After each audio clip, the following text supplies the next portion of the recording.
Villanova, role players in years past, this year, alpha males. That's what we need. Be the alpha dog. Gillespie, Pascal Booth, Cosby Roundtree, and Sadiq Bey, the freshman, gets the start.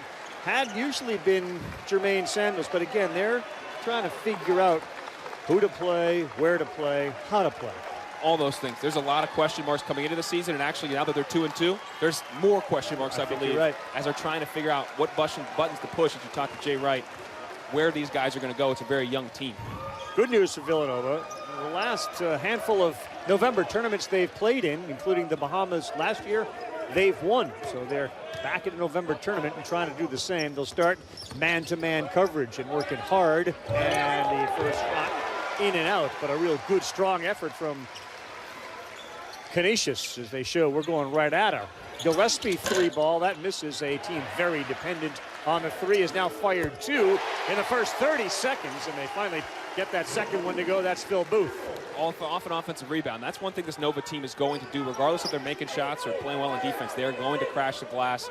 They're top 30 in the nation in offensive rebound percentage, and that's a big play early. Hitchin took that first shot aggressively, brought it down into the paint. Hitchin was a little overly aggressive in the Florida State game. He threw an elbow into Terrence Mann's face. He got tossed. Two on the shot clock. Johnson, straightaway three, back iron. And a rebound to Villanova. And they kick it to half court where Gillespie fields. Again, this was a team so efficient last year from 3 and 2. This year, the shots like that not falling. Cosby Roundtree dominating the boards. And Gillespie, a little bounce pass to him on the baseline. No foul, but he gets it to go off the window. And Canisius, they've had a problem. We talk about how good of offensive rebounding team Nova's been. Well, Canisius has been equally bad, if not worse, defensively. They're 15th bottom in the nation in defensive rebound percentage. We're seeing it right now. You can't beat a power conference team if you're not going to beat them. The Yoop, and a good pass from Hitchin. White lays it in. Reggie Witherspoon's going to like that because they worked on their high-low entry passes a lot yesterday in practice, and I'll tell you what, they didn't look that good. So when the lights are on, that was a nice entry pass by Hitchin. Rather at work in the game than the practice. I had a coach one time call me a gamer. I think that meant I was really bad at practice. That's what that meant. Tough shot, in and out, and another offensive rebound, but we're going to get a foul on the floor.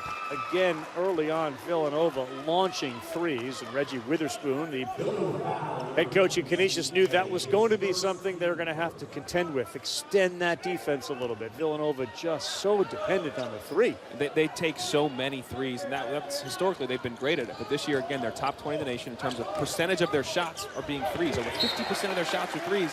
But you're only making 32% from that spot. You can't win against beat good teams against that. But if that's who you are, do you keep doing it until they fall, or do you try to change? Well, the difference is if they're good shots. Some of these early shots have been good open looks. Minus one of them was kind of contested. But look at last year, 48% of their shots were threes, but they made 40% of them. They were playing with pros, and ready-made pros, some of those guys, and Jalen Brunson and Mikal Bridges. This team is not. This team is trying to figure their way out. The talent level isn't the same. The skill level is not the same. And their ability to make decisions when they get in the lane aren't getting you the same quality of threes. Sometimes you're getting wide open threes by guys setting the table. And could you argue that the guys that went to the NBA, Bridges, Brunson, DiVincenzo, were just better shooters? Oh, true. Yeah, I mean, you can see that. And Colin Gillespie, very talented player. Phil Booth, the guy that scored 20 in the championship game 3 years ago. Right. I mean, these guys can shoot, but some of those guys were elite-level players. And again, when you have other elite-level players around you, they're hooking you up with some wide-open, great looks. Foul was called on Gillespie. 1 of 2, and the ball deflected out. Reese is there to pick it up. Villanova early, up 5-3, coming off of a couple of losses, including one to Furman, which really surprised everybody. On that near steal, Reese drives, kicks to a wide-open three-ball in the corner that's off. They had a good pass, but Johnson couldn't make it. But he does help on the defensive end, and he leads the push. Long three, another one way off. And Isaiah Reese, preseason conference player of the year in America East, but you don't need that shot. You're playing a power conference team, the defending national champs. You're 27 feet out. The shot clock was 4 seconds in. Get a reversal, get it to the second and third side. You'll get that shot whenever you want. Don't need that.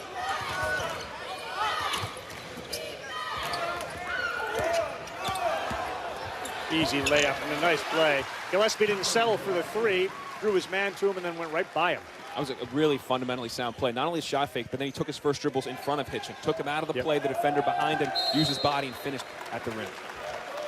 It looked like Molson thought that the Villanova substitute was a member of his team, so he threw it instead to Jermaine Samuels for the turnover.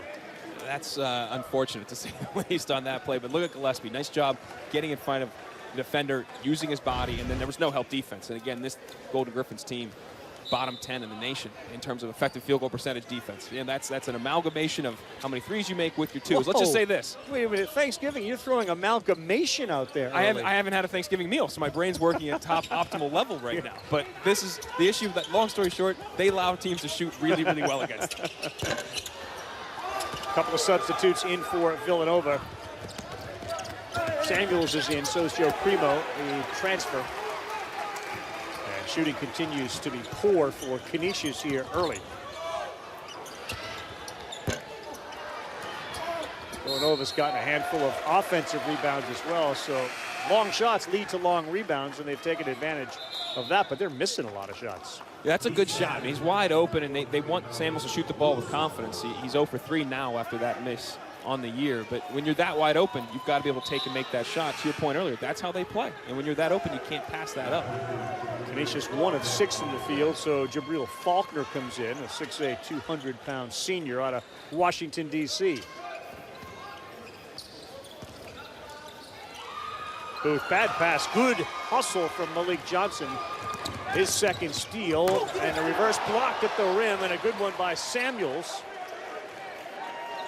Perhaps not starting in the game might light a fire under Jermaine Samuels. Sometimes, especially for young players, it'll be a real wake-up call. Like, nothing is given to me right now. I got to earn everything. I got to get out there and show coach that he can trust me.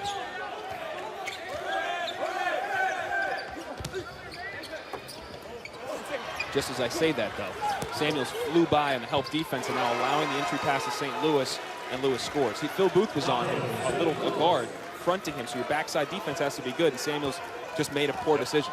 Dontal St. Louis out of Brampton, Ontario, one of the 2 Canadian-born players on this team from Buffalo, New York. Johnson nearly had another interception. And Sadiq Bey knocks down a 3-ball. A wide open 3 it was for the freshman. 10-5 early, Villanova on top. Well, Johnson's quick on defense, isn't he? He really is, and he's smart. He has good anticipation in terms of how he plays off the passing lanes. Call the block, score the bucket. Good effort for Canisius, and that's to call Molson. Phil Booth trying to slide over and take the charge like every Jay Wright team is going to do. The official said he got there a little late. We take a look. Yep, he's sliding. Good call. Big and 1 for Molson.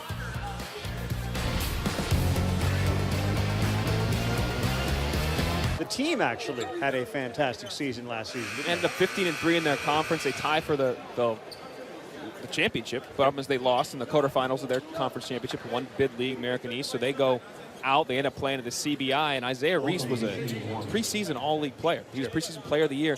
His production is down. We talked about his efficiency is down. He's shooting 35% from the field. They need him to play at a high level, as well as this man on the line to call Molson. Molson was rookie of the year last year. Really like his game, and he's played well. He's scoring 21 points a game. But those two need to be more efficient, especially in this basketball game, and capitalize on opportunities. They're playing without, last year, Jermaine Crumpton was the player of the year in the conference. Yep. So they're trying to find a way to replace that guy.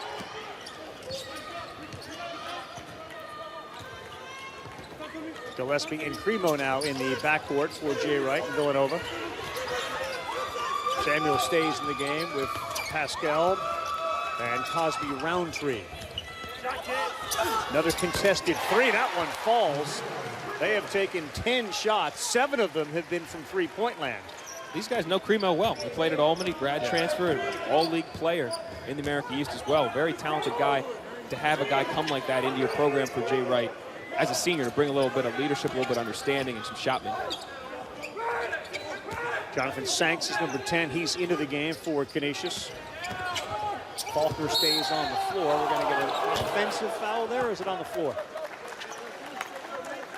I think they're going to call it on Cremo, who felt like he was in position I thought he was there, actually. When they initially called it, I thought Cremo was there. You see his numbers from his last year at Albany. Again, all-league player there, but he's even still trying to make an adjustment because you're going from mid-major to the high-major level. So even in practice yesterday, Jay Wright explaining to him, you're not going to be able to reverse the ball like that. You can do it, maybe you can do it tomorrow, but you're not going to be able to do that at this level consistently. You have to learn the nuances of the type of competition you're playing day in and day out when you're playing as a Big East team versus an American East team.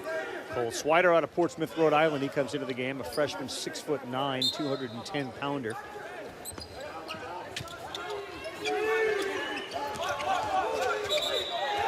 And they get the offensive foul, so we'll go the other way. More frustration for Isaiah Reese and Canisius. How about the transition from being a national championship team? Sorry, I keep saying that. I keep saying the America East, Metro Atlantic, yeah, the MAC conference. Sorry. How about the transition from a team that won the national championship and they thought they were going to have, I assume they thought they were going to keep Omari and they were going to maybe keep DiVincenzo, and they didn't. So is this sort of the imperfect storm for Villanova? Is that what's going on here and why they're struggling early? That is the one negative thing you're going to take away from international championship. Having guys play at a higher level than you may have thought is you lose DiVincenzo and Spellman before you thought they would go. And talking to Jay Wright, they did the roster structuring. They thought those two would be here, and these younger guys would be able to learn from them for one more year and then be able to take over the mantle of this program. That's what Villanova's been built on in this recent successful run, is having older guys stay old, teach you how to do it the right way, teach you how to play. And Villanova's a program that does everything a certain way. I mean, from the way they break their huddle, which they had to do 3 times yesterday because Jay Wright was not pleased with how it was happening because there's no voice to really be a galvanizing force. He's more vocal than he has to be in the past. He used to be rely on more older guys to do that and lead by example. And that extends beyond what happens on the basketball floor. That extends everywhere, from how you treat the road to where you're staying to how you practice, right? All those things figure into it. Every single thing. I actually played for Joe Jones, who was coached under Jay Wright for years, so we basically did everything that Villanova basketball does, and it's interesting to see them both operate and see Jay operate the same way and emphasize to these young guys, particularly Javon Quinterlich, big-time prospect, freshman. Just talking yesterday about looking people in the eye when you talk to them, and these are the type of things he is teaching you to be more than just a basketball player, about being a young man and developing in society. So there's a lot that these guys have to do on and off the court to hold up that standard that is Villanova basketball. Good sequence from Cosby Roundtree last trip down, block at the rim, and then he ran the floor and ended up shooting 2 free throws. So the lead now goes to 9. That's the second foul on Gillespie, so he goes to the bench for Villanova with 13 minutes to go here in the first half. That's a big loss. Again, Gillespie, a guy that they're going to rely on to be a provider for his teammates and himself. And a good freshman campaign, but marred a lot by injury. But he learned a good amount, but he's one of those guys that's thrust into a bit of a bigger role this year. Which puts Javon Quinterlich on the floor against Reese. That shot goes deep. And number 1, Quinterlich is their blue chip prospect. He just has not played great yet. Another 3 ball. That one misses. Cole Swider shot that. So 3/4 of their shot. 8 of their 12 shots have been from 3-point range. And again, that one's a little quick. I mean, they want to play up-tempo in terms of opportunistically running, but you don't need to be getting shots up that quick in terms of who it is, too. You can fall in love with the 3 like they did against Furman. They shot 44 threes, but they made 14 of them. That's a lot of attempts. How'd that work out? It didn't work out well. Furman, good team out of the SoCon, and they had 5 guys in double figures. Matt Rafferty played a great game. They deserved to win that game. It's not like they snuck out. They deserved to win that game. Offensive foul after the head fake from Phil Booth. He then drove the lane and picked up the offensive foul. It does feel, when you're so dependent on the 3-point shot, 1 ball fake, 1 head fake, and the defender's going to jump at you because they assume you're going to shoot it. And you saw Gillespie use that earlier. So when they have him in these closeout situations, they have to keep that in mind. You don't have to shoot that. Use that head fake, get in the lane, create maybe for yourself or a teammate as they're in rotation. Quinterlich guards Malik Johnson. Switches off, and now switch back. Good hands, and a turnover. 3rd turnover for Canisius.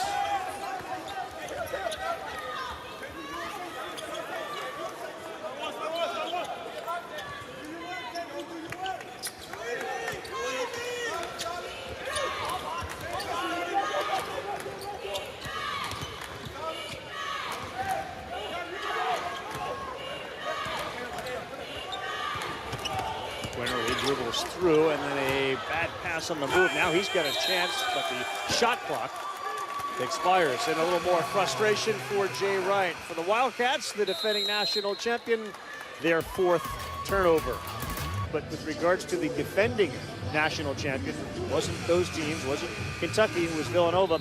A lot of work to be done. The question is sort of what's the ceiling for this team, because I'm not certain that the expectations are the same. No, the expectations are higher than we thought, and higher that their ceiling, I don't know, we don't know where that is yet. They got a lot of question marks here. It might be a little lower than we initially thought. Like I said, the expectations were a little bit higher, but defensively in this game, they've been connected. And that's where you got to have put together 4 good minutes, 8 good minutes, 20 good minutes. I mean, that's where they're at right now. Building Jay Wright, talking to us about how young these guys are, how experienced these guys are. It really is, can you put together good runs? Defensively, they held them to 25% right now. Everything is contested. They're rotating, they're communicating. But with so many young guys, you constantly have breakdowns. And when you watch that Michigan game, it was loaded with breakdowns. Furman the same way. Here, you see Spider gets caught up in the screen a little bit on their best player. He can't get over that. He buries a shot. So being connected 5 guys at a time for long stretches is what they're trying to get focused on. First points in over 3 minutes. So the lead is 6 for Villanova here as we come up on the 11-minute mark left in the first half.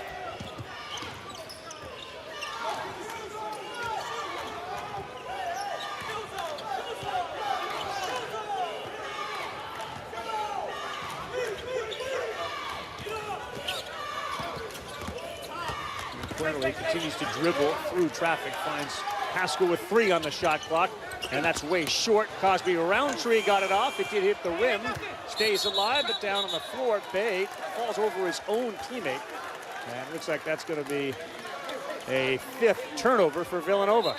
Call him on a travel. That's something this Nova team last year and years past. They played a slow pace, but they're ultra efficient. We talked about the threes, but also not turning the ball over. This year they're turning it over 21%. That's 1 out of 5 possessions. That's really not Villanova basketball not either. Even close. And Canisius, the last 3 possessions, have been excellent defensively. They've closed out, they've contested, they've communicated. They've got 2 shot clock violation, a charge, a travel right there, and a turnover. Good hands by Primo on the other end. You mentioned these turnovers. I mean, you do get spoiled when you have DiVincenzo bringing the ball up and Brunson bringing the ball up. And Bridges is a point forward. Yeah, Brunson was National Player of the Year. I mean, he was outstanding. He got anywhere on the floor, whatever he wanted, totally ran the team in complete control. It makes everybody's job easier. Turnover for Canisius. Trying on that cut. They pick up their 4th of this first half. So Canisius now trying to apply a little pressures. They've got some younger guards and a little bit of lack of ball handling in this Villanova group right now. Quinterly, the freshman. Primo, not a great ball handler. They try to clean up a little of the extracurriculars between Quinterly and Johnson. A little bit of that going on. Quinterly's been aggressive here. Took a body check to pitch in earlier. Primo wears that after suffering a broken nose. And there's a great example of the sort of lack of cohesiveness as Primo ran to his own guy, but that freaked up Cosby Roundtree for the flush. That's offense by mistake. That's exactly what that is. That is, somehow that worked out. Hitchin just really broke on his hesitation. Going to travel the other way.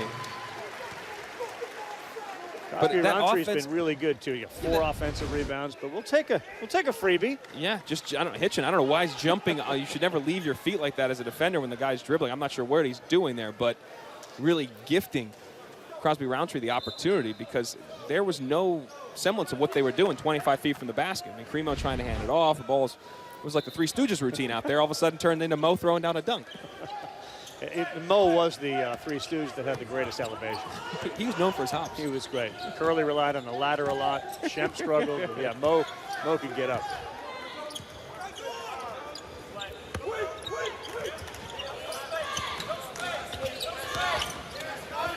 Ball in his hands a ton. Oh, he had him too. A little late on that pass. He did a good job with his ball fakes and head fakes. And a little late, and a half second too late. Otherwise, he probably would have had a dunk. Quick shot missed from the corner from Sanks. He can handle the ball, though. Yeah. Look out. Primo got his defender in the air and then went right underneath him. Eesh. You see Jay Wright now with Quinterly. Calls him over to kind of correct that. We'll come back to that in a second. Look at this shot fake. Those are always scary. It's good he didn't go to both his feet, really take his legs out. Primo always has a mask on his face from the injury earlier, but it's already broken. It's fine then. We're good. Can't do any worse. Quinley's got to move the ball. I mean, he is just dribbling the heck out of it.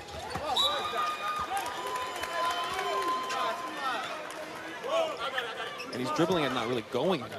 And he's got to find a way to get the ball moving, trust your teammates, get it back, and then put on the deck and create. Again, no DiVincenzo on this team. Brunson obviously leaves. Quinterly, the freshman, comes in and with the foul trouble has to play impactful minutes. Primo 3, long. Pascal goes up high for it. Kicks for another 3. That's no good. More offensive rebounding.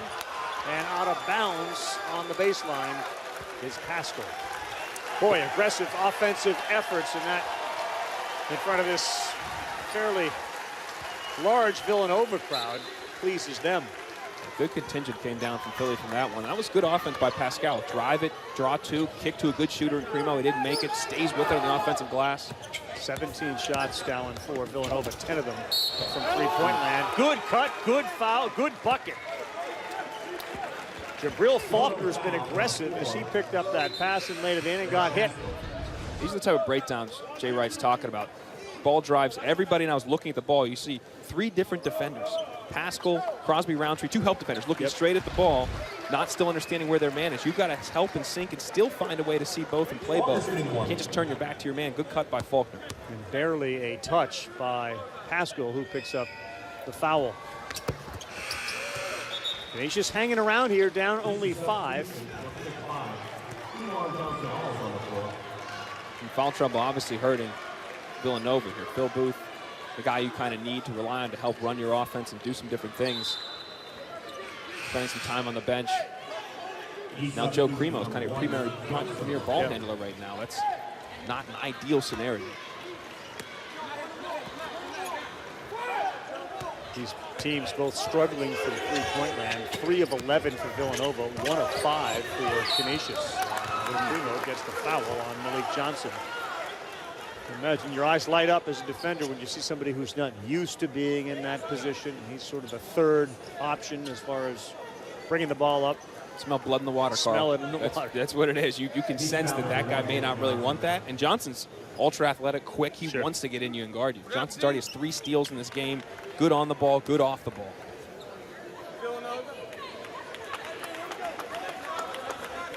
Happiest place on earth for Jay Wright. Not so much right now. He was just given a warning for coming out of the coach's box, and immediately after the warning, he's still 2 feet out of the coach's box.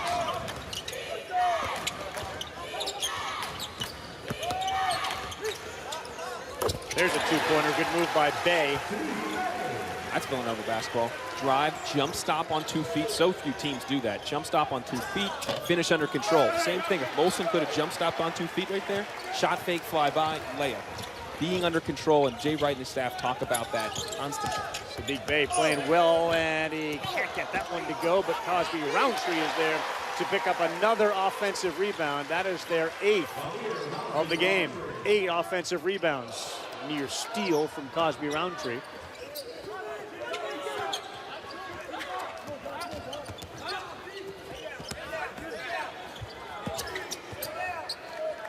Mismatch for Johnson, and he used that right foot and stepped out of bounds. Cosby Roundtree playing well. 6 turnovers right now for Canisius and a 23-14 advantage. Well, as long as the walkway is shoveled, and I know Seth does that, so we're in good shape. We'll be all right. Thank you guys very much. Look forward to the halftime report in just a bit. 23-14 here. Dallin Cuff and Carl Ravitch. It is Villanova on top. He just mentioned what you had talked about when we saw one example of it from Bay with the jump stop and an easy 2-pointer, but their dependence on the 3-point shot, that's something they've made a living with during this 2016-2018 championship runs.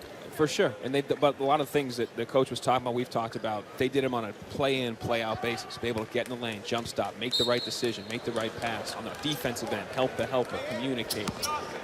You're only seeing it in little bits of spurts here. And now they're being unfortunate because Canisius really isn't shooting the ball well, and Canisius is dependent on 2 guys really to score. But when you play higher level teams, or even teams that have multiple guys that can hurt you, a la Furman, who had 5 different guys, find yourself in trouble. A little too easy. Eric Haskell goes underneath, and the largest lead of the game for Villanova, 25-14. I think for Canisius, you watch them, there doesn't appear as if there's a great excitement to shoot the ball when they get it, and their passes have not been crisp at all. Many of them trying to go through Villanova players. How about that move by Bay, and a good game for Sadiq Bay, and a quick timeout from Reggie Witherspoon. Great move by Bay. Gets the start today. Rewards Coach Wright with his performance so far. We'll take a timeout along with him. Lead is 13.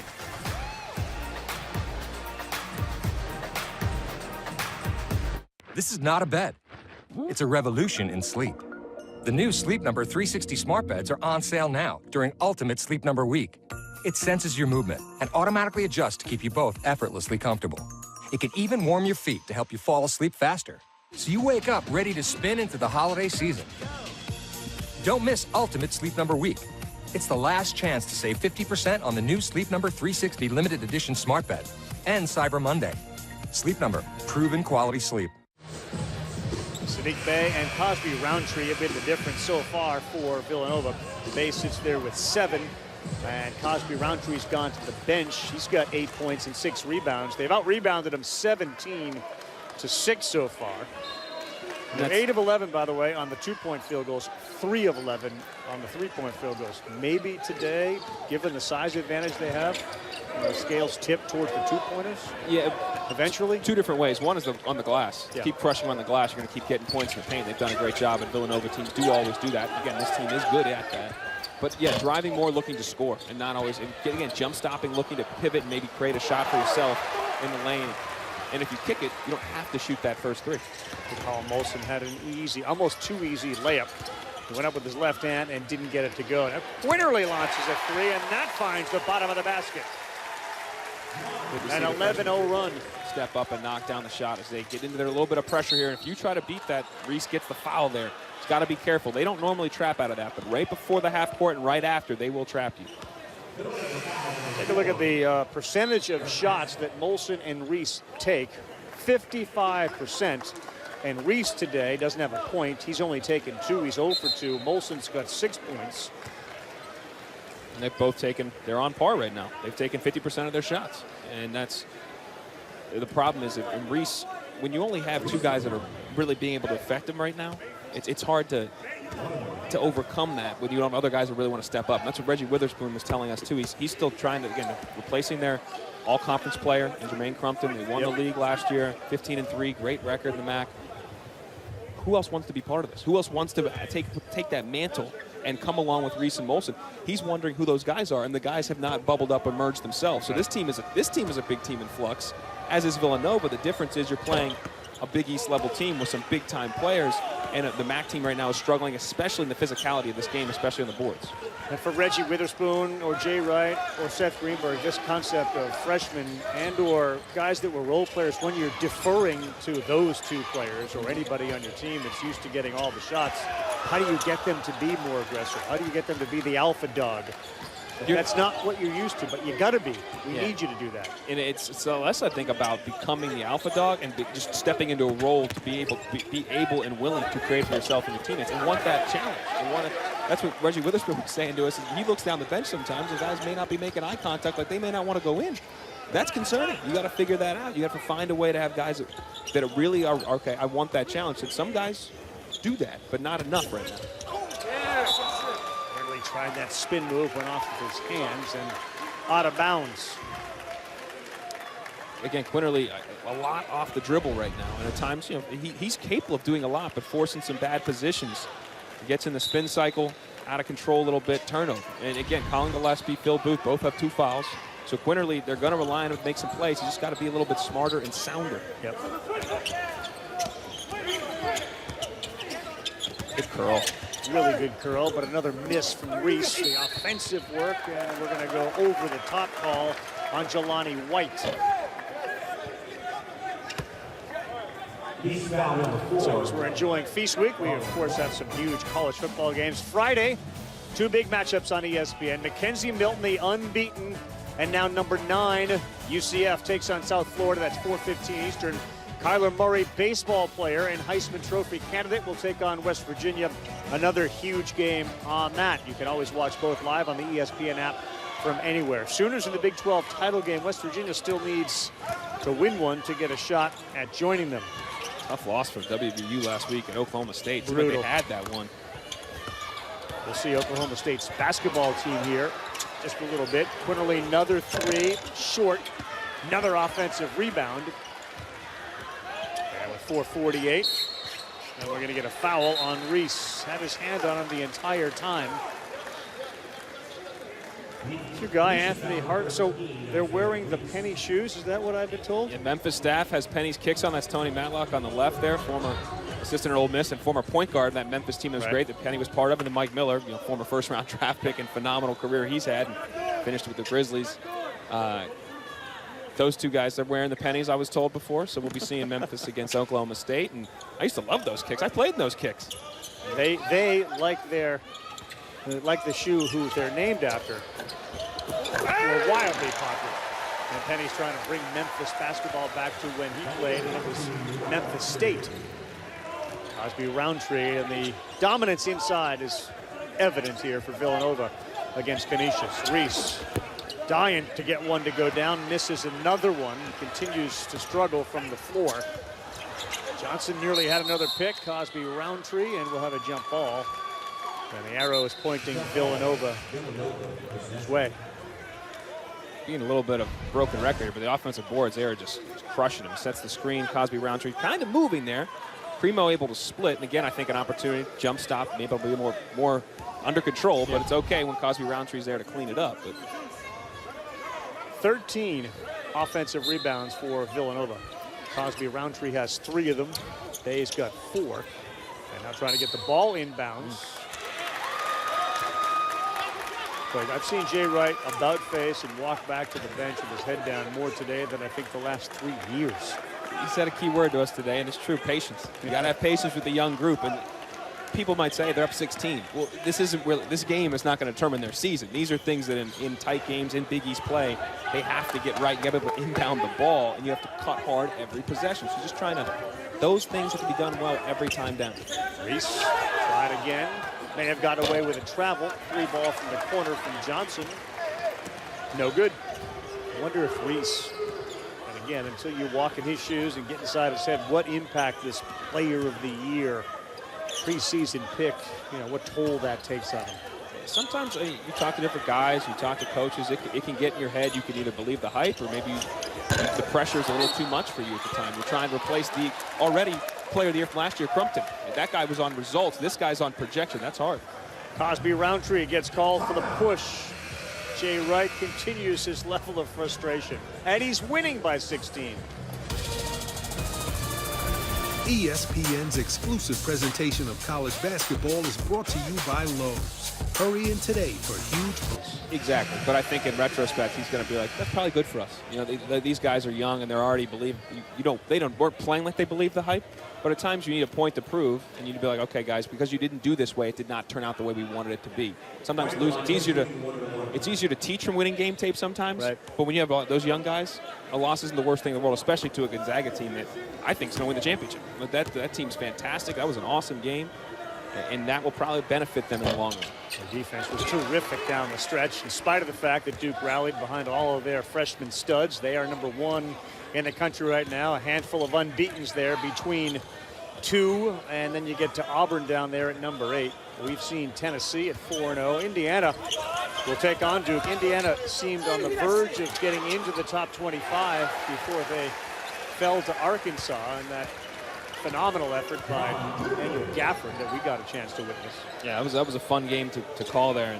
But that Indiana team's going to give Duke a run for their money, especially if they can get healthy. They still got some bodies and key guys out, but if those guys can contribute, potentially that could be a big game changer against Duke. With hands from Cremo, let the ball loose, and now he picks it up after that shot is missed. Canisius is 5 of 23 from the field. 5 of 23 from the field. Unfortunately, that's been an Achilles heel for them too. It's hard to win games when defensively you've really struggled. You already have highlighted those. Teams shooting 50% effective field goal percentage against them. But as a team, they're shooting 42% from the field themselves. So that's just, again, part of Reggie Witherspoon's issues. If your guy, Isaiah Reese, has not performed like the guy, Molson has been better, and nobody's really stepping up, it's hard to manufacture points. And if you can't stop guys, you can't rebound, it's a bad recipe. They won 21 games overall last year, 15 in the conference. They tied for the MAC regular season title. Reggie Witherspoon in his third season at Canisius, 40-30 overall. They have not made a field goal in 6 minutes. They are 0 for their last 8. And Villanova's lead extends to 20. And Nova's guarded them well, don't get me wrong. And they have some bigger athletes, some more talented, gifted players. We almost got in the game right there in that pass. They've missed some easy shots. Exactly, but that's the difference, is they're not making shots like that they've got to make to be able to compete with a team on this level. A number of layups, a number of open threes they've missed in this game. Quinterly, there's that ball fake, and again, stuck in the air, and a turnover and a 2-on-1. And it's Johnson, no foul call as he lays it up and in. It's almost like you're watching Quinterly and you can see what it can become, but like it's just an unfinished work right now. It's actually like almost I want to do like the Zach Morris timeout when he's in midair and go like correct his body from old Saved by the Bell, because you can see it and he's like, oh man, this is going to be a turnover. But he has so much skill and so much ability, but that ability has to be harnessed at this level. It is different than high school. Slater comes in. He launches a 3. Brandon Slater, freshman. Hey, everyone else is shooting threes. Got an 18-point lead. I'll launch.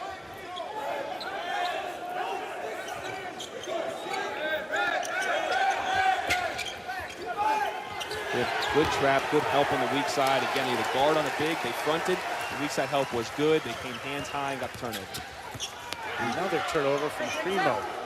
Sloppy game here the last 3 minutes on both sides.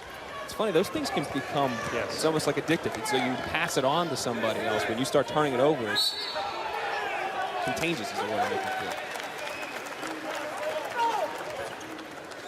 We're playing here in Orlando. Last year, Jay Wright and his Villanova Wildcats, of course, were in Atlantis. The bad boy mowers battle for Atlantis. Wisconsin has advanced. They're taking on Oklahoma. That game currently on ESPN. Virginia and Dayton at 3:30 Eastern time. Virginia really good. Hunter's back. The athleticism is back. They're all angry about what happened last year, losing the 16 seed. And a lot of people kind of forget about how good they really are, and they're probably better than they were last year. Yeah, I think they are better than they were last year. This team is good. They've got this, and they had their foundation already built, and they bring back some talented players. You mentioned Hunter, DeAndre getting hurt, NBA player. Didn't play in that loss to UMBC, but they've got other pieces in that group. Kyle Guy's a great guard. Ty Jerome right now, his efficiency and effectiveness numbers are off the charts. So that team's going to be there again in the ACC for sure. And once we get into March, we'll see if they can do it in a one-and-done scenario. They have struggled with that in the past. Oklahoma and Wisconsin, that game on ESPN. It's at half there. Wisconsin leading Oklahoma 31-28. People forget that there were good players other than Trae Young on Oklahoma's team last year. He just dominated the ball and dominated our talking points. But that team is playing different, and all those guys that have that different skill level have emerged. They're a good team. Wisconsin has Ethan Happ, and he's one of the best in the game. And that was a good play. Quinterly showed you his speed with the ball, got rid of it at the right time. A little ball fake underneath and an easy layup.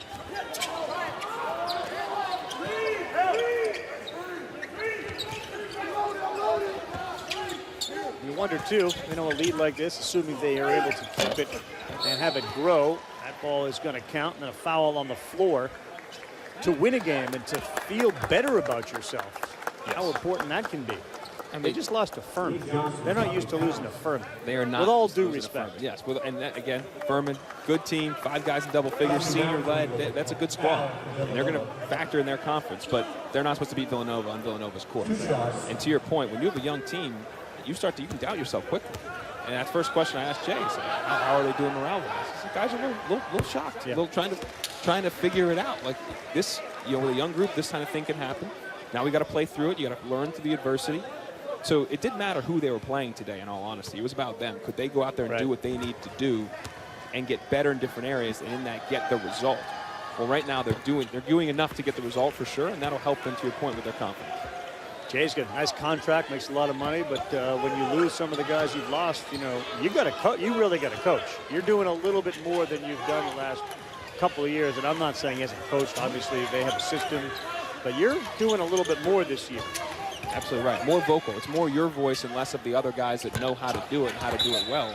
You have to be explaining and leading every single day, every single drill, along with your staff. And that's the program they've built with the veterans. It doesn't always have to be like that. Good programs, the guys are telling, the guys are talking. Well, he has to do more now. You're right. He just called a timeout. Cosby Roundtree. Next rebound will get him a double-double. That'll be the first of his career. So you mentioned that Villanova is playing on their home floor and losing to Furman. It's not only their home floor. Look at Jay Wright, October 5th. We just dropped like $65 million on that refurbishment of that facility. And the actual floor from the national championship in Houston is part of the attraction of what's going on inside. A $65 million donation, of which a large percentage of that came from one donor. It was about $16 million, if I'm not mistaken. He actually got out there, too, Mr. Finner, I believe, and $22 million. At halftime. Yes. Of the Michigan game when they were down 41-17, I believe. And then said, that's the worst loss we will ever see on this floor after he dropped $22 million on the place. Then they lost to Furman. That's a tough one for a donor to take, I'm sure. But nonetheless, you're buying into the program, and the program has been one of the shining stars in college basketball as of late. So great for that program, and they're gonna, again, they'll get it right, they'll turn it around. But that was a rough start to that building, no doubt. Right. Big recruiting class coming in. Jay Wright's called it one of the best he's ever had, and think about the players that have paraded through there recently. I said, like Randy Foy, Alan Ray, those guys, those years, he said, yeah, comparable. Right. That's high praise. Those are pros. 3 seconds, 2, layup, good play. How about the drive and kick off the window from Malik Johnson? And it is a 12-point lead. Take away Demir Cosby Roundtree's 12. We got a tie game, but he's been outstanding. 12 points, 10 rebounds, first career double-double. And Villanova trying to move a game over 500. Working the halftime with Uncle Seth Greenberg on this Thanksgiving is Chris Cotter. Chris? Foul trouble. Only played 7 minutes, but had 3 turnovers in those minutes. Yep. Colin Gillespie had 2 fouls. So you need those guys. You need Eric Paschal to really still emerge, because this 20 minutes is important in terms of how this team grows. So those guys have to emerge and have a great second half. Gillespie only played 5 minutes with that foul trouble. Meantime, on the other side, Isaiah Reese, the preseason conference player of the year in the MAC, 0 for 5. And part of that is Villanova's guarded him well, and part of it is he's not played well. He's not been assertive. He's not taken some good angles and good opportunities. He's missed some shots he normally makes. The rebounding advantage, 30-10 in favor of Villanova. With that number right there, I'm surprised it's still a 12-point game, to be very honest with you. But it's the turnovers that's kept the Golden Griffins in this game. 11 turnovers by Villanova. Yeah. Again, that's not Nova basketball either. It's not like Jay Wright's going to be happy with the first 20 minutes, because there's things to definitely improve on. See if having Gillespie back on the floor will limit those turnovers. Paschal fires a 3. That one looked good from the get-go. And it drops for Eric Paschal. The difference of Phil Booth there. Gets in the lane, under control, then throws a skip-pass bullet across the formation right into the shot pocket. Finally, Reese gets his first bucket of the afternoon. He matches that 3. They need him to get going, as we just say. That's a big sign for them. Good pass by Molson, though. Again, same thing. Across the defense, catch it, shoot. Johnson picking up Gillespie early, so he can't handle the ball. This match right there. Molson's got decent size, but Eric Paschal's a big guard. I thought City Bay played a really good first half, and there he spins in the lane and lays it up and lays it in. Zero resistance there, Carl. He got from the top of the lane all the way to the basket. No help defense, and his defender, he just put him in jail. 7 rebounds, and he's got 9 points, so he's staring a double-double down. Reese is thinking about a long 3. I'm over here shaking my head. Don't shoot that. Saying the same thing. So instead, we'll fade off the window, and now Reese comes out of the locker room and makes his first 2. Better. And you're right. I think he wanted to take the bad 28-footer. Instead, worked himself in the lane, and he's capable of making that shot. Good move for him. Stay within striking distance. Deflected. Kind of a lazy pass. Jay Wright just said, if it's not there, don't throw him the ball. Again, you're teaching everything. Yep. He was covered. All right, Colin, you come back, swing it around the other way, and let's get into our action a different way.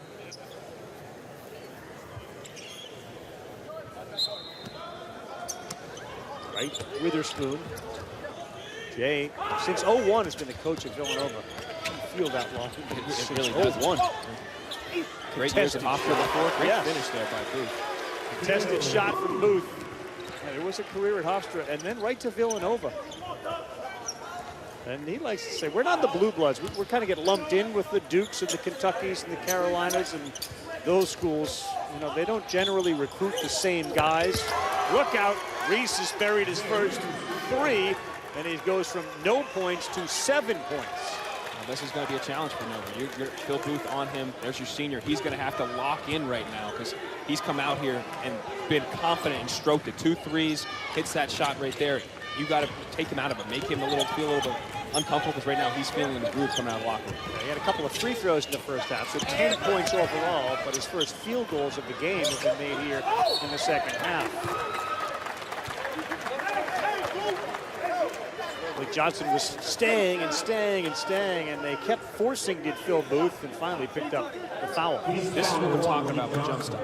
Because you can get in there and you're completely under control. So he gets in there, jump stops. Okay, are you going to shoot it? No, you've drawn 2. He was trying to kick it across the formation, couldn't get it for 21. Hitchin was sliding up, but he's able to assess and see and prod, and then eventually works him up to the free throw line. Versus guys going in there out of control. Right. You've got one option, or when you jump stop, and they talk about it so much, it really can change your options and opportunity to create for yourself and your team. 2016, do you remember the national championship game and the performance Phil Booth had? Yeah, 20 points, comes off the bench, fantastic performance, but that shows the depth of that team, because that team was really, when we think about it, Josh Hart, Chris Jenkins, Daniel Shefu, Archie Diacono, there was all these guys that were considered the dudes, but he comes off to have 20. Reese feeling it, didn't get the defender to commit. Now he gets the ball back. And he steals the ball. More good defense from Villanova. Cosby Roundtree.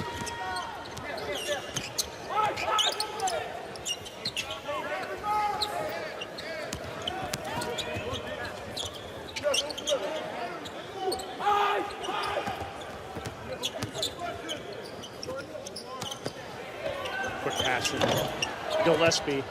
Haskell misses the 3. That was a great pass because he made it immediately, knew where the ball had to go, and he gave it to Pascal to knock it down.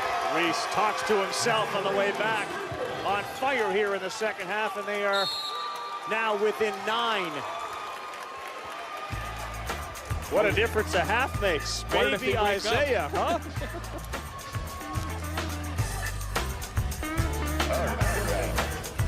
Now you need to run him off the three-point line, make him do that, because right now he's stroking it, and we've seen the other guys on the Golden Griffins can struggle to step up. So you got to find a way to take away his airspace, make him put on the deck, collectively defend him with that guy on the ball and the other 4 helping, and worry about Reese first and foremost right now. The Miami native back in his home state. He is Isaiah Reese as we celebrate Thanksgiving here in Miami, in Orlando, I should say, as he's from Miami. With Dallin Cuff, Carl Ravitch, 46-37, so Reese has brought his team right back in. Villanova led this one by 20 in the first half. Booth's got a lane. It gets blocked, and the bucket, and the foul.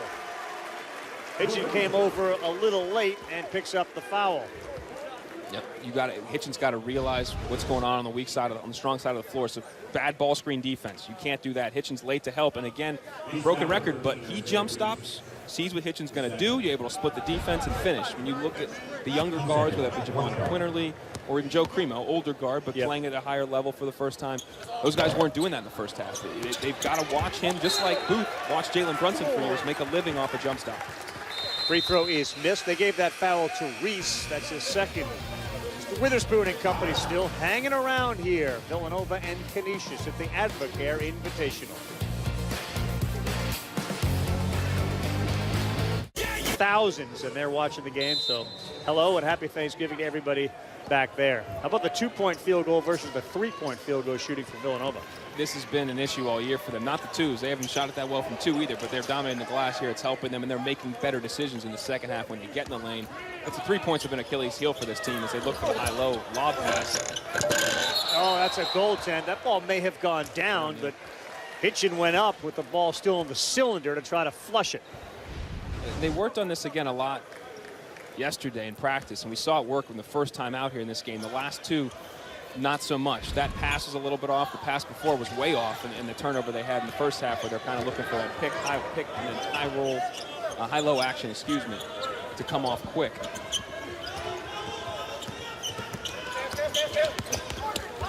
Booth swings it, kicks to the corner to Pascal, who gives it up. 7 on the shot clock. Gillespie's going to launch. That ball was blocked. Wow.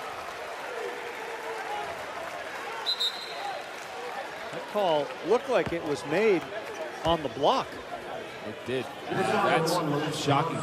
Zelton Steve, the outside official, we take a look from in live action, looked like a great block. Oh, okay. There might have been something there. Did he kick him? He hit his hand, but I you know, and where we were sitting, it looked good. Replay. It looked like he blew the whistle on the ball that was deflected. I mean, that's when I heard the whistle. He got ball. He got a little of the hand, but yeah, that's a tough call, I would say. You're right. And it's a big one. You send a good free throw shooter to the line for three shots when you're trying to find a way to battle back here. I think they got to keep playing through Reese. I understand they were trying to get the high-low out of the timeout there. But, I mean, Reese has been on fire to start the half. Keep riding the hot hand. Let him make Villanova adjust to him, and then maybe he's able to create for somebody else. Yep. Reese has got 11 here in the second half after scoring just 2. Good bounce pass and an assist for Reese. Great cut. That's your 2 best players playing together. Molson, beautiful back cut for the Rookie of the Year last year out of the MAC. Hit by Reese. First 2 points for anybody not named Reese on Canisius here in the second half. What you'd expect, though, from these two, they have 21 of their 39 points. Booth goes one-on-one, lost the ball. And then Bay over dribbles. It'll stay Villanova's ball. This is a great cut. Now, Eric Pascal steps up to address him right away, but Colin Gillespie is backdoored, and there's no weak side help there. There's got to be communication on the backside as Reese is coming up on the left side. Somebody's got to start rotating over. The weak side was not there. 3 on the shot clock. Booth has to launch. Short, gets his own rebound and takes it in with the left. Good break for Villanova after a late shot clock attempt. And really, most guys would have taken that first 3, but he had the wherewithal and the smarts and control to shot fake, get himself a shorter shot. He missed it, but stayed with it. He's been excellent in the first 6 minutes, Phil Booth.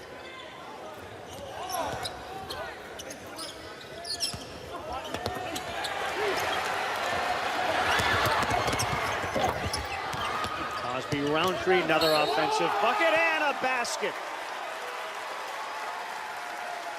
Demir Cosby Roundtree, career high numbers. And on the other side, real frustration for Reggie Witherspoon.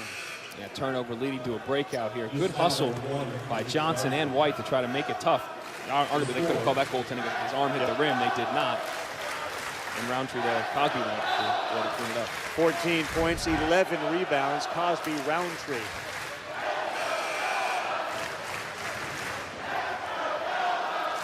Tough break. Malik Johnson, number 1, their point guard. And tenacious defender goes to the bench. He's got 4 fouls. It's a problem. Again, to your point, he sets their tone defensively, and taking him out of this lineup of a team that already struggles defensively is going to be a problem. Jonathan Sanks into the game. So is Jabril Faulkner, who was pretty active when he played in the first half. Cosby Roundtree buries another 15 points and 11 rebounds with 13:58 still to go.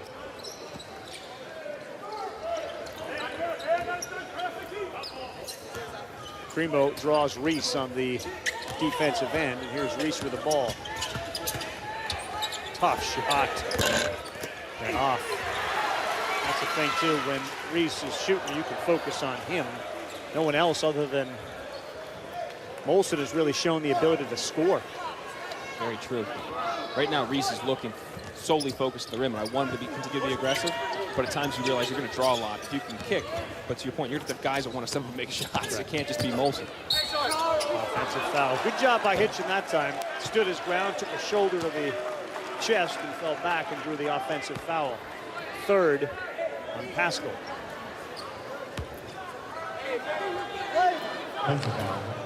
Haskell's a redshirt senior. I remember doing some of his games when he was at Fordham his rookie year. He was rookie of the year in the Atlantic 10, excuse me. Talk about a green light. My man could shoot it whenever he wanted it. Tom Pecora was not stopping that at all. Do whatever you want, my man. Fordham was struggling that year, but he's a gifted offensive player, but a good role player at this level. He's proven to be a good role player, I should say. Yes. They need more from him. They do. That's the challenge. What role can he play as opposed to being a role player? They need a little more. Pitching through it, and it went off the fingertips and out of bounds. The 11th turnover off the hands of Molson. Really hard to beat anybody, but when you're shooting 13 of 35 and you're turning the ball over so many times. And those things, those are frustrating and they're correctable. I think the biggest issue from Reggie Witherspoon is the lack of rebounding. Because some of it comes down to effort and 5 guys going after the rock. And they've been out-toughed by Villanova, which Villanova does that to a lot of teams. But again, you can't beat a team at that level if you don't out-tough them. Joe Primo knocks a 3 down, 58-39.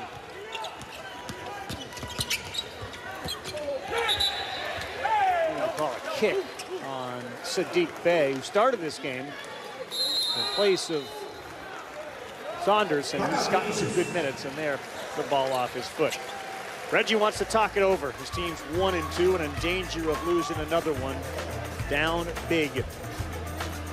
Arkansas players about Indiana's coming to town. Like, they've never been here. And it felt like it was lost on the Arkansas players, like who Indiana is. You know, this idea of blue bloods and all that. I just wonder if the younger player is concerned with all that history and is even aware of it. That's a great point, because I thought the same thing when I was watching it. They're not. Because when you think about Indiana's success, in all honesty, at the highest level. 70s. 70s, 80s, right. The 90s are more effective. They have been number 1, I believe, in 2012, 2013. Not taking that away from them. They've had good years, but it hasn't been. These guys know where Duke's been. They know where Kentucky's been recently. Even UCLA in recent years, in the last 10 to 15 years. It's different. So those guys, Arkansas, literally didn't care, and they played like it. Right. Indiana, with a young team that's kind of banged up going into Cameron Indoor. Talented team. But it'll be interesting to see how they handle that atmosphere. They'll fight. They'll battle, right? They'll be right there for the Big Ten title, though, won't they, Indiana? They'll be in the mix. The Big Ten has been way better than I thought it would be, and they've really had some great wins. Ohio State's got 2 great road wins. Iowa beat Oregon. You can go down the list. Big Ten's really showed out really well early in the season, and Indiana will be in the mix there for sure. Jonathan Sanks, the first player other than Reese and Molson to knock down a 3 for Canisius. Yeah, the Big Ten's been really good. Florida out of the SEC. The SEC is really, really good, but they've struggled a little bit early on just with wins and losses. For sure. I mean, Florida losing Chris Chiozza, he did everything for him. And talking to Mike White, their coach, before the year, he was concerned to see how his team reacted to that with Andrew Nebhard, the freshman, running the point now. And Nebhard's good, but Chiozza did everything for him, and they're really trying to figure it out. They're struggling. 3 ball misses, a foul on the floor against Villanova. I want to remind everybody, Sports Center on this Thanksgiving Day at 6 o'clock Eastern Time. Zubin Mehenti and Kevin Connors, the highlights, the post-game reaction. We got, of course, 3 NFL games. The Bears trying to win in Detroit. They're trying to do it without Mitchell Trubisky. We'll handicap the Heisman race between Tua and Kyler Murray. It is a race. Breaking down the state of the slumping Warriors. I'm not sure we can really describe them as slumping when their best player isn't playing, Steph Curry. Sports Center 6 Eastern, ESPN, the ESPN app.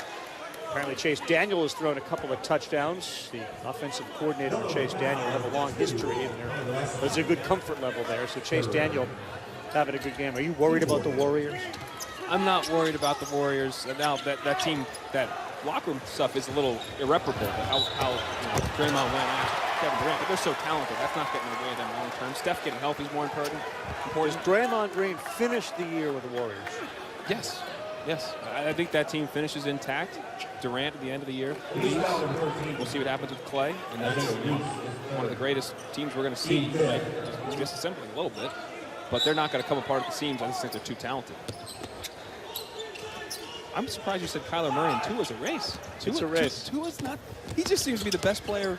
Period. If you're just watching the games. He's on the best team. Period. He's great. I think it's a race. Apparently Vegas doesn't. My boy Kirk Herbstreit does. That's actually all that matters. Herbstreit or Vegas in that one? Vegas is rarely wrong. They're never wrong. Yeah. Kyler Murray's got a big test coming up against West Virginia. For sure. Will Greer in that game, too. Plus, I'm partial to Murray because he's a baseball guy. Yeah, that dude's going to have a nice career, right? He got $5 million from the A's. He's hanging out in Norman. That'll go a long way in Norman. Exactly, it will. Getting paid as much as his football coaches. Well, Reese with a little behind-the-back magic. Still 14. We're at 10-26 in the second half of this opening game of the Advocare Invitational. I like what Reese did there. We're telling him he needs to facilitate. He's made some nice passes in the last couple of possessions to try to hook up some of his teammates. Yeah, a couple of other guys have scored. Gillespie got trapped through a tough pass to handle. 8 on the shot clock. 4 on the shot clock. It counts if it goes. It goes off the top of the backboard and out of bounds. Good defense by Canisius. As you take a look at that Reese behind the back pass. And their bench is up and excited about their defensive play right now. That was an excellent possession, but this is a great job keeping the ball alive and then knowing where your teammate is, dropping a beautiful behind the back dime. But that defensive possession, if they want to get back in this game, that's what they need to replicate more of. There was a lot of communicating, talking. They forced a couple passes to be off the mark because of good ball pressure. Reese is open. Hospital ball that he was able to get. Primo went to the floor. 3 ball doesn't drop. 50-50 ball. Reese was able to get to it, but they missed the shot. Gillespie. Nylon from the corner in front of his own bench. That's a monster 6-point swing right there. Because you were fortunate to get an open look on the one end, and the Griffs did make it, and they come down the other way. Tough. Reggie Witherspoon just kind of looks at Reese. It doesn't matter that ball got tipped. That ball never should have been thrown. He's just wondering, you've got to be aware of where the defense is, and you're the best player on your team. You got to do everything right.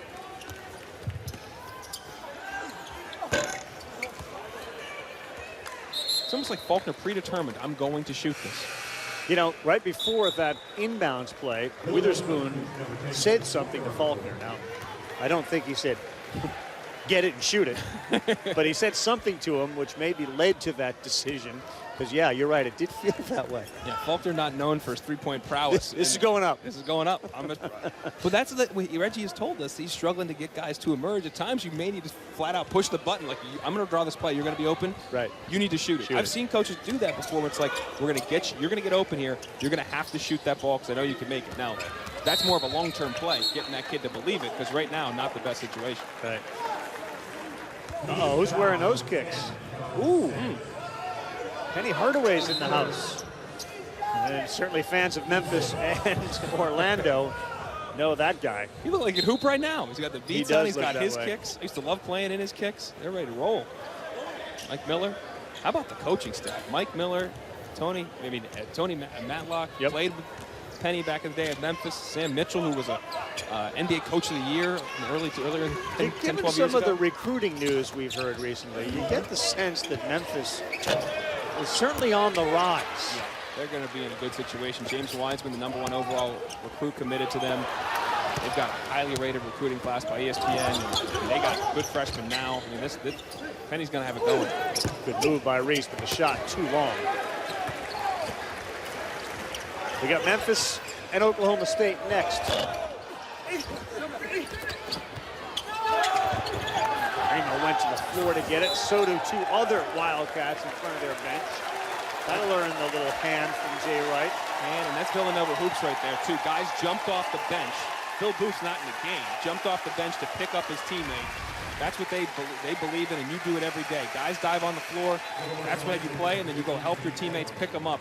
Offensive rebounds have been an issue, defensive rebounds, for the Griffs all game. Villanova all over them. And then 2 guys hustling in a game where they're up by double digits. Yeah. But that's how they play, and everybody's got to do it in every possession. You know who I saw that from? Danny Hurley, now the coach at UConn. When they were playing Syracuse, they were beating Syracuse, but there was a collision on the floor, and one of the 5 on the floor didn't go over to help his. That's all he paid attention to. Implored his player, go over and help pick him up. like Villanova does. It's funny. That's like I told you before that I played for Joe Jones. He was coming over from Villanova as an assistant to build that in our program. Every single time a guy hit the deck in practice, the entire team had to go. Would go pick him up and would beat that into people's heads. So we would do it in the game. And if you didn't do it in the game, that was some serious punishment run coming the next day. And what is that? Is that a reward of the effort? Is that why you're doing it? That is coaching effort. Coaching the effort plays and having everybody be committed to everything you're doing. That's why the whole team runs over, because they're celebrating the commitment that guy had, and you're committed to him to get him off the deck, and it's all about the squad. Another offensive rebound, tip back up and in for Saddiq Bey. The offensive rebounds, they have 17 of them. As a team, Canisius has 18 rebounds. Saddiq Bey using the window in that right hand. All Villanova here in the second half. Against Yale. Bear in mind, Yale, very good team. Of course, I'm going to hype the Ivy League, but very good team. But that win, he said, talking about the toughness of his team. They should have lost that game 3 or 4 times. So they're coming in with some confidence against an Oklahoma State team that's much improved over last year, but a lot of good young pieces too. We'll have that game about 20 minutes after the conclusion of this one. Reese, who came out on fire, has now missed his last couple of attempts. That 3 got up, and before it got up, they were yelling hands from the bench, Jay Wright, because Quinterly's hands were down on Reese. He gets the shot up. He turns right away to say to Phil Booth, get in. I wouldn't be surprised if he takes Quinterly right back out, because, again, you got a teaching point. You watch this kid Reese get off a little bit early in the half. Yep. They talk about him in the huddle, and you need to go out and do what is necessary. Again, it doesn't matter about the score right now. This game is not what you're teaching. You're teaching beyond that. Poor pass from Cosby Roundtree. This is one of those mixed bags for Villanova. You're going to get the win, and there's all sorts of frustration. 16 turnovers as Reese drives and gets the basket. Good job IDing the mismatch. You know, with Swider on him, he knows he can take it. Gets him to hesitate a little bit, step up, and then just drive right. Just blew right by him. Help side defense. You can't really help off the strong side so much. You really can't, because you're going to give up a 3 for most teams. Yep. In this team, I think I'd actually help off Reese and let him throw it to the strong side guy and close out hands high. Why not? It'd be fun. Reese will go to the free throw line. Jay Wright talking to his team. Quinterly certainly involved with that with his hands. But boy, another turnover for Villanova. Isaiah Reese, with all of his preseason accolades, based on what he did last year, including a triple-double. It's crazy. In a college game, 40 minutes to put up 23, 11, and 11 is just a heck of a performance by Reese. They could use that type of performance today, but the quality of competition is slightly different, and he struggled in that first half. You have to bring it for the entire 40 minutes to knock off a team like Villanova.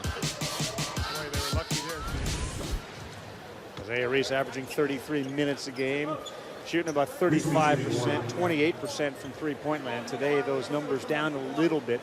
5 of 13 overall. All his three-point shooting has improved, where he's 3 of 6. He'll be at the stripe looking for point number 16. And he gets it, so he completes the three-point play.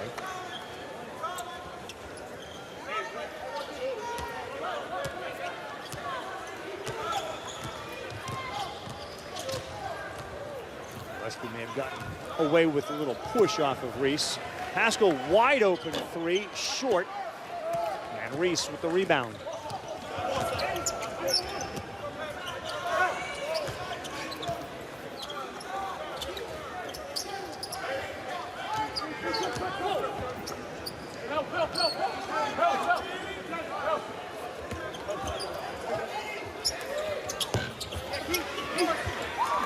Offensive rebound, and then they nearly lost it. They got open men on this side, and Reese has it. Molson 3, that's off. They've had chances to get it down to 13, down to 10, but they've missed easy ones. And Saddiq Bey, good block by Hitchin on the other end.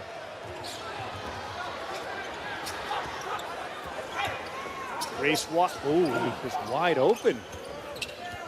I'm shocked he let that one go. That's one of the ones where you're that open, man.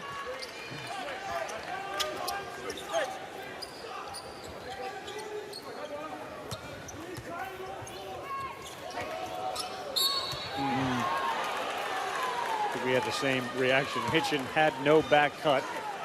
Then he got stuck. And then in the face was his defender, Cosby Roundtree. You see Quinterly sitting next to Mike Nardi. Quinterly did come out of the game right away after coming back in. And Nardi, the former point guard for Villanova.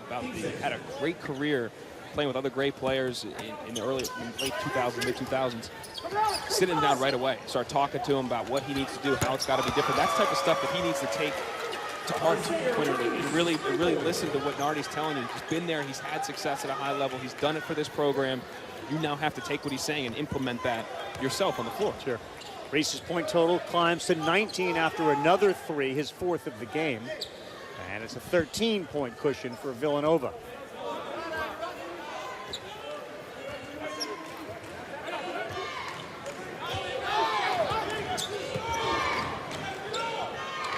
He's thinking about it, Pascal. He's really struggled again. He's shooting 18% from 3 coming into this game. And he shot that almost on the way down. You got to shoot the ball the way up of your jump, the apex of your jump. He shot it coming down, elbow. It's like he's catching it and thinking, not just catching and letting it fly. He's 1 of 6 from 3, so the 18% will go down after this game. And he's actually hanging his head a little bit. He needs to see that ball go through the basket. Cosby Roundtree has picked up his 4th foul. Molson talking with the official. He did a jump stop and then exploded to the rim. Chance to pull him within 11. It's one of those where I think when you look at the tape, if you were to be inclined to look at the tape, it wouldn't be much fun if you're Villanova. You're going to look at the tape. That's the only way to get better right now with this young team is to look at it, analyze it, and try to improve. And tomorrow you're going to be tested more so. You still have a test to Final 423 here. This team's going to cut it to 11. You need to find a way to put this team away and win this going away. You do not allow this game to get to 9 or 8 and get a little tighter. A lot of head in hands for the 2-time Coach of the Year, Jay Wright, back in 2006 as well as 2016. And of course, they won it all last year and 2016. So an 8-0 run has at least made it interesting. Tough spot to catch the ball. Double team in the corner there with a pass out of it.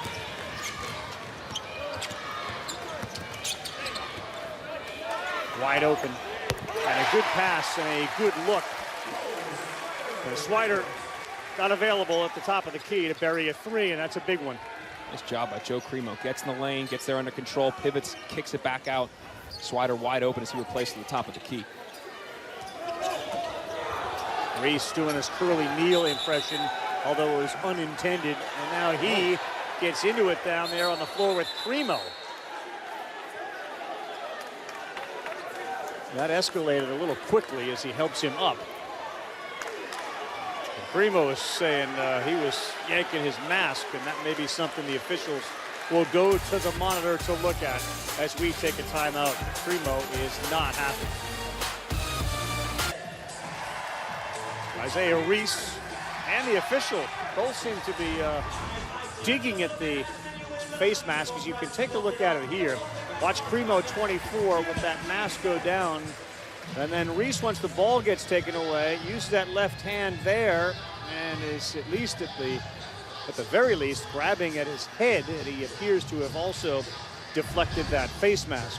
And Rick Crawford just came over and told me it'll be a dead ball contact technical foul on number 13, Reese, which is, in my mind, justifiable for sure. I thought he went and just reached his face. It seemed intentional and unnecessary. So that's being explained now to Reggie Witherspoon.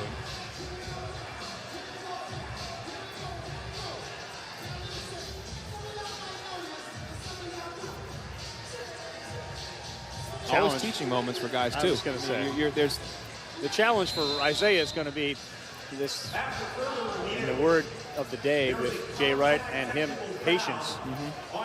You have a great year last year. You're coming in as the preseason player of the year.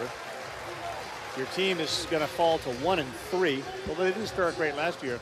And you're looked on to provide all this offense. The first half was brutal. So, sure, your patience is going to be tested here. And a loose ball, technical foul there.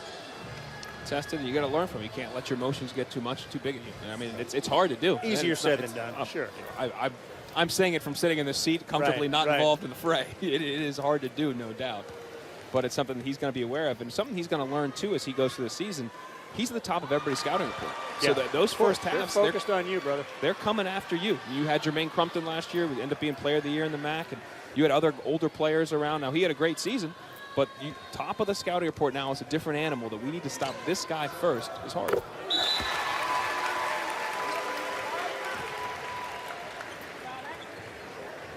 Villanova 9 of 14 from the free throw line.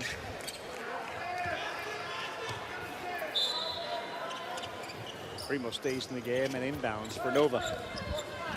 Oklahoma State, Memphis coming up right after we are done, about 20 minutes from the conclusion of this one. Primo goes right at Reese. That ball is blocked from behind. Good help that time. Come from Jawan Johnson-Alls.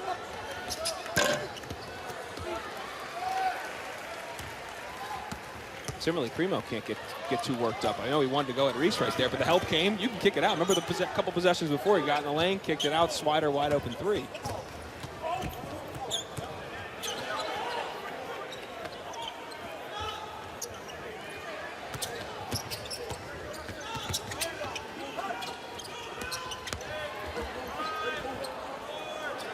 Several extra passes leads to a three, but no good. Offensive rebound. Corner three, nothing but the bottom of the net there. Cole Swider's getting warm. Before the first three, I should say, was a classic Villanova possession. Multiple guys driving, getting in the lane, kicking. There was a wide open three, was missed. And then Villanova basketball. Offensive rebound, best time to take out a three. Off of that, and they bury the second. Primo's going to go the other end to shoot. That foul called on Jawan Johnson-Alls.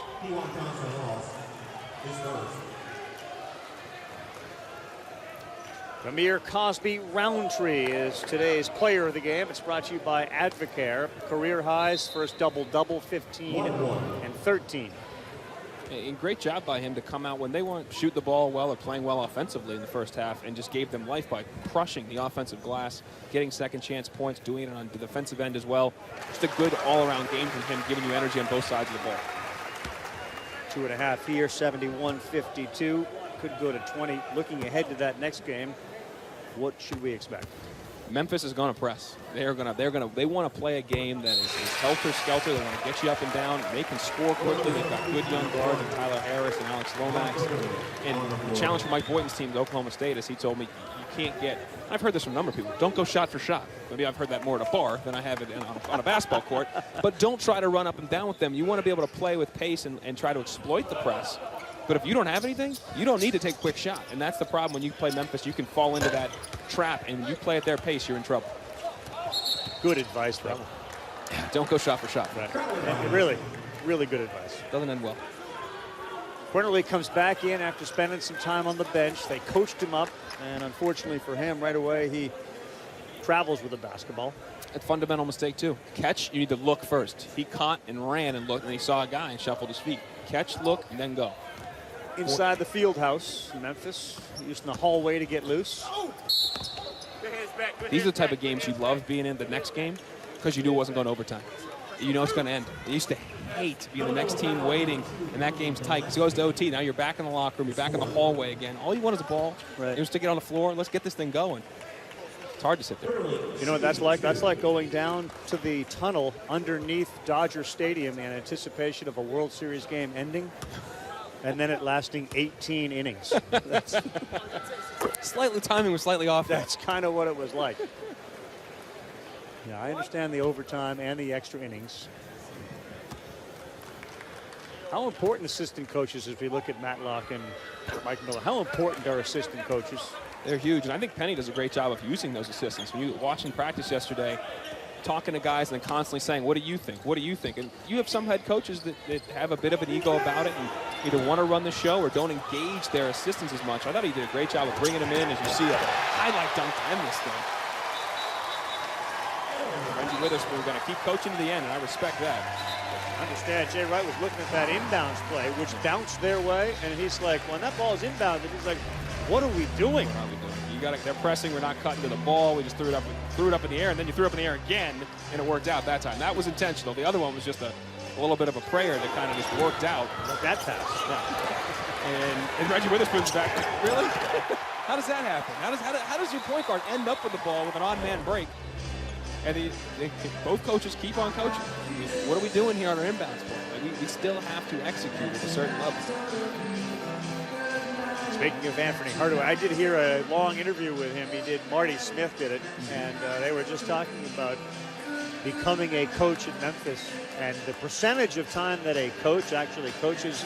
Penny was shocked. He's like, this is like all administrative stuff. I get compliance now in the building with me, just in case we have any questions. I can just go into their door, but all that stuff that coaches have to do that when you play, you don't really think about, you don't connect the dots. So those are the two guys that are coaching the basketball. I mean, we were down there at Arkansas. Yep. It felt like Mike Anderson didn't coach at all, when in fact he's a great coach. But he stood there during the shoot-around and said nothing.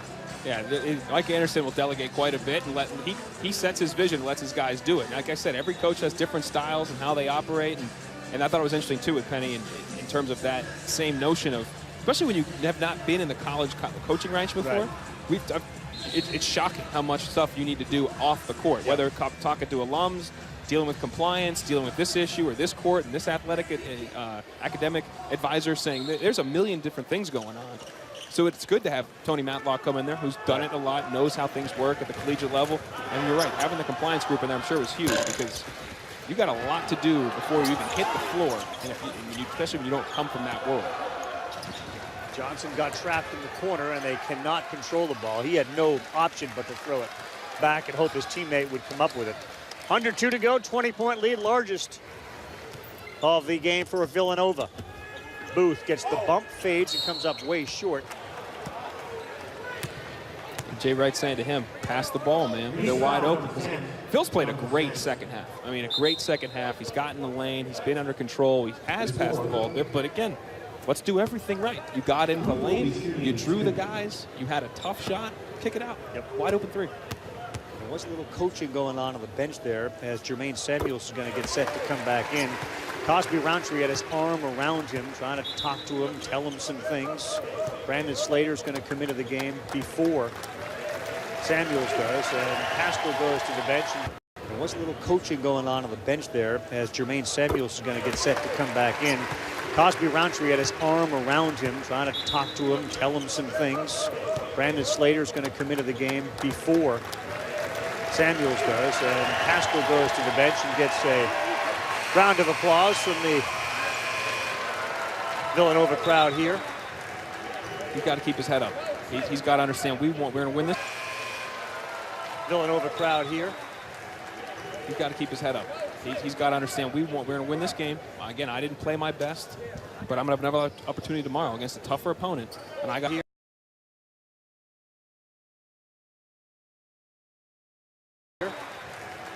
He's got to keep his head up. He's got to understand we're going to win this game. Again, I didn't play my best, but I'm going to have another opportunity tomorrow against a tougher opponent, and I got to come out, and I know what I can give my team, but he's got to.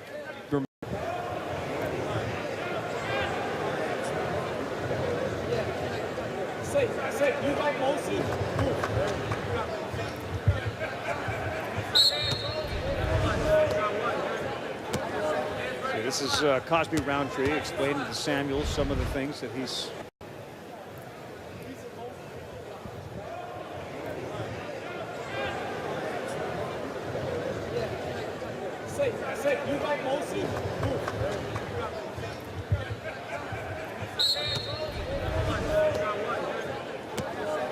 This is Cosby Roundtree explaining to Samuels some of the things that he's hoping to do on the court. Booth, 15 points, 10 in this half.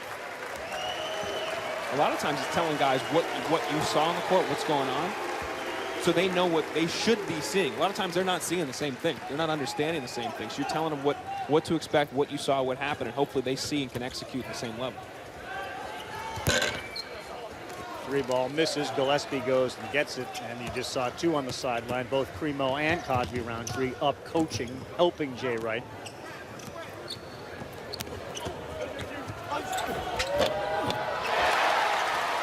No doubt there's a bright future there as Javon Quinterly is struggling like a lot of freshmen do in that transition from high school, prep school to college basketball. Again, really talented. Really talented kid Quinterly is. And Isaiah Reese gets a foul intentionally just to get the full line change. Reggie Witherspoon wants to get his team guys that don't usually get minutes. Chance to play in this opportunity, especially mid-major program. You're on national TV, playing the defending national champs. You know, not many people get to say that. You know, I played a defending national champion. That's a unique thing for a mid-major school to be able to do that, to get the guys in there. Reese fouls out.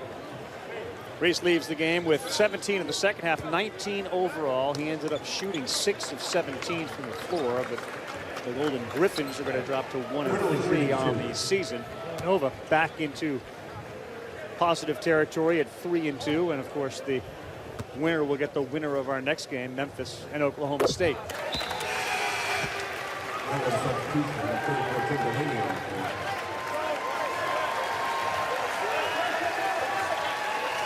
Tim Delaney comes into the game, a redshirt junior.